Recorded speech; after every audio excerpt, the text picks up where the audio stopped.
Bismillahirrahmanirrahim. Assalamualaikum warahmatullahi wabarakatuh. Perkenalkan, nama saya Umara Maharani dan ini adalah tugas perekonomian Indonesia.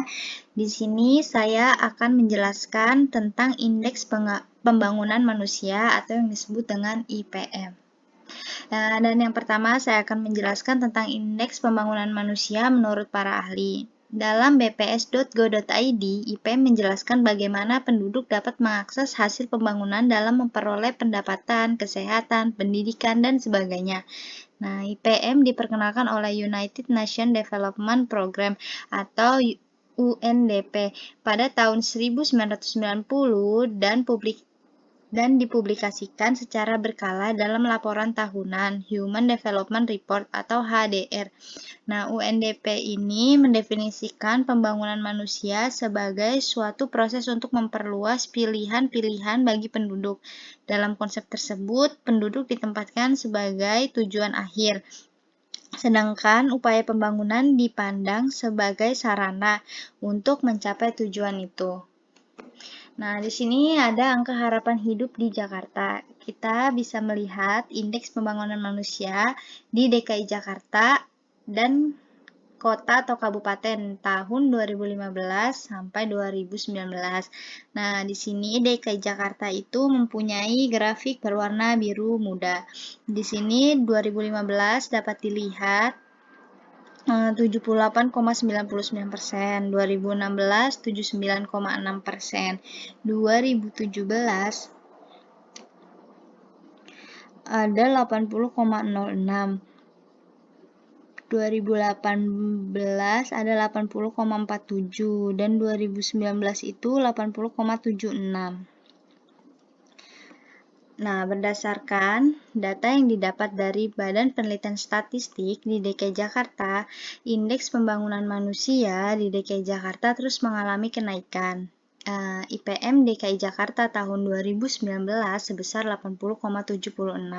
Sejak tahun 2007, status IPM DKI Jakarta berada dikategorikan sangat tinggi, yaitu status IPM dengan passing grade di atas 80,00.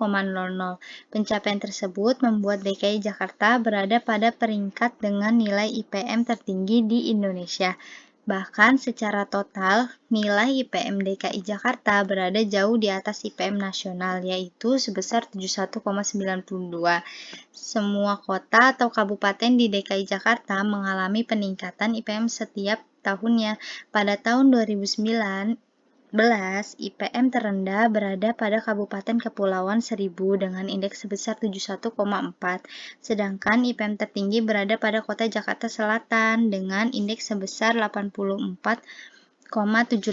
Pertumbuhan IPM tertinggi 2018 ke 2019 berada pada Kota Jakarta Timur dengan pertumbuhan sebesar 0,77%. Nah, sedangkan pertumbuhan IPM terendah dari 2018 ke 2019 itu berada pada Kota Jakarta Pusat dengan pertumbuhan sebesar 0,28%.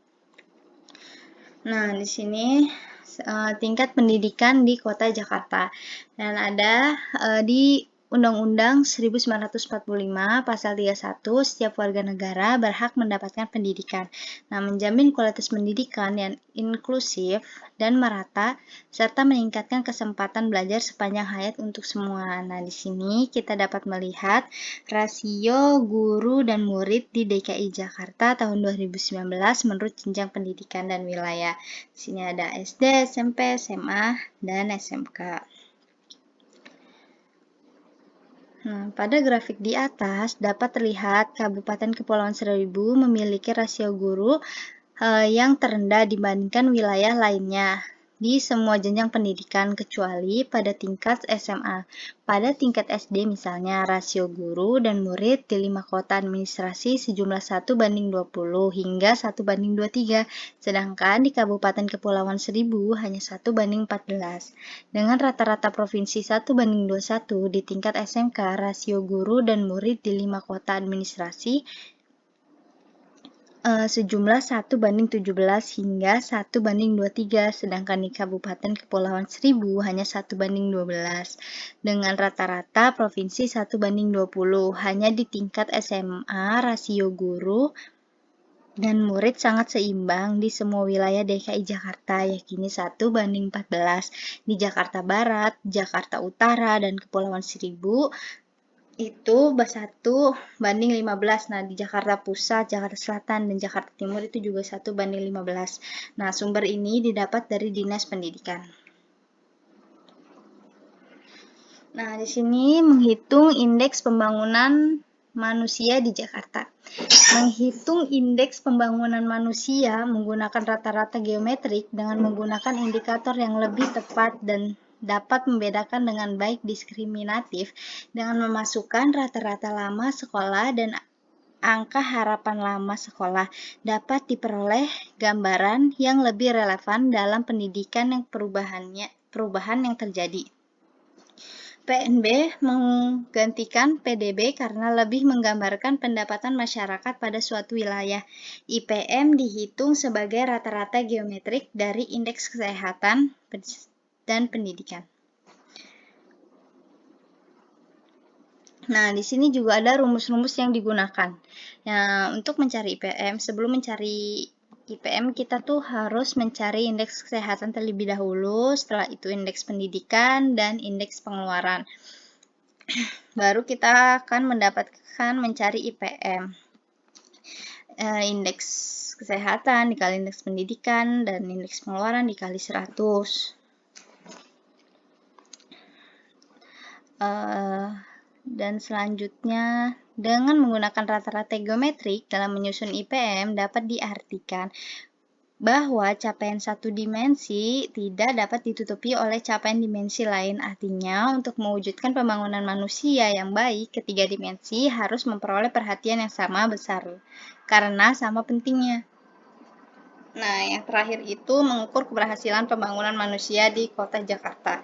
Nah, mengukur keberhasilan pembangunan manusia di Kota Jakarta itu dengan melihat tumbuhnya perekonomian yang signifikan naik akan mendorong terciptanya infrastruktur yang dapat memicu perkembangan industri di berbagai bidang. Fasilitas publik semakin meningkat dalam bidang dan kesehatan yang mampu mendorong tingginya pembangunan manusia. Dengan tingkat kesehatan dan pendidikan yang tinggi, menentukan kemampuan untuk menyerap dan mengelola sumber-sumber pembangunan ekonomi, baik dalam kaitannya dengan teknologi sampai kelembagaan.